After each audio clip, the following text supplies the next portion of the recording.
Hey all, got to see another big movie franchise outside of DC, Marvel. I saw Transformers Rise of the Beasts. Here is my quick recap and I will follow up with a quick review of it. Let's get going. The home world of the Maximals, an advanced race of Cybertronians with beast modes, comes under attack from the planet-eating dark god Unicron. His heralds, the Terracons and an army of Predacon Scorpions, led by Scourge, seek to obtain for their master the Maximals' greatest piece of technology, the Transarp Key, which can open portals through space and time. The Maximal leader Ape Link sacrifices himself to allow the other Maximals to escape the planet before Unicron devours it. Now under the command of Optimus Primal, the Maximals use the key to flee to Earth. If I were a Maximal, I'd be a robotic bunny. Unicron would come up to me like, "What a cute robotic bunny." Then bunny ears would turn into two blasters. Bang, bang, you're dead Unicron. Anyways, we go to 1994 Brooklyn. Ex-military electronics expert Noah Diaz struggles to find a job to support his family and is convinced by his friend Reek to steal a Porsche 911,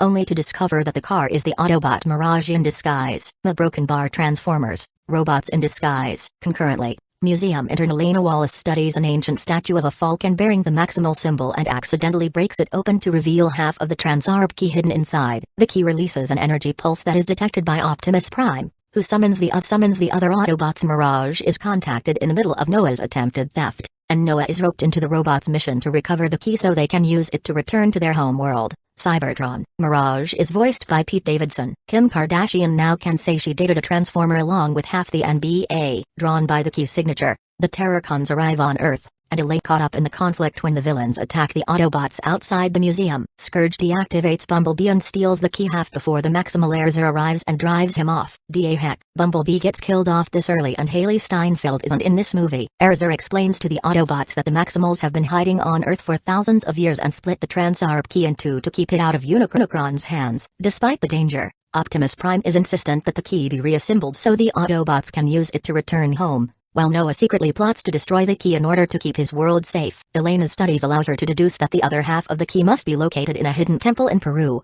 and the group heads out aboard the Rattletrap cargo plane Autobot Stratosphere. In Peru, they meet up with locally stationed Autobot Wheeljack, who leads them to the temple, but it is soon discovered that the other half of the key is no longer there. At that point I would have just visited Machu Picchu. I just like saying Machu Picchu. But then the Terracons attack once again, and the battle ends with Scourge corrupting Erza with Unicron's dark energy. Subsequently, the Autobots meet Optimus Primal and Maximals, who explain that they moved the second half of the key, entrusting it to a human tribe they have worked with over the millennia. Scourge's corruption overtakes Erza, driving her mad, and Primal is forced to kill her to save Elena. In the chaos, Noah attempts to destroy the second half of the key but is convinced not to by Optimus. It is instead stolen by Scourge, who then reassembles the two halves, erecting a tower and opening a portal above Earth through which Unicron will soon arrive. Did you know Unicron is an anagram for unicorn? I like transforming letters where these guys transform into vehicles. Seeing where their self-serving motives have led them, Optimus Prime and Noah agree to work together to defeat the forces of evil. While the Autobots and Maximals battle the Terracons and Predacons, Noah and Elena sneak in close to the Transarp Key, planning to deactivate it with an access code Elena has uncovered. In the battle, Mirage is gravely wounded by Scourge, but transforms his damaged body into a powered exosuit for Noah so they can fight together. Yep, Noah becomes Iron Man. The energy pulse released by the key activates a dormant energon deposit beneath Bumblebee was kept, which infuses his deactivated body with energon and restores him to life, his revival turning the tide of the battle. Bumblebee is back. Okay, now where is Haley Steinfeld? Optimus Prime kills Scourge, but not before the latter damages the control console to prevent it from being shut down. Willing to sacrifice himself, Prime destroys the key and collapses the portal, but Noah and Primal are able to save him from being sucked into the imploding vortex. In the aftermath of the conflict, the Autobots, now without means to return to Cybertron, proclaim Earth as their new home and vow to continue protecting it along with the Maximals. Elena receives recognition for discovering the temple in Peru while Noah attends an interview for a security job, but finds he is actually being invited to join the secret government organization G.I. Joe. I screamed like a little kid when he flipped that card over thinking the Hasbroverse is upon us. Two mediocre toy movie franchises combining into one universe. In a mid-credits scene,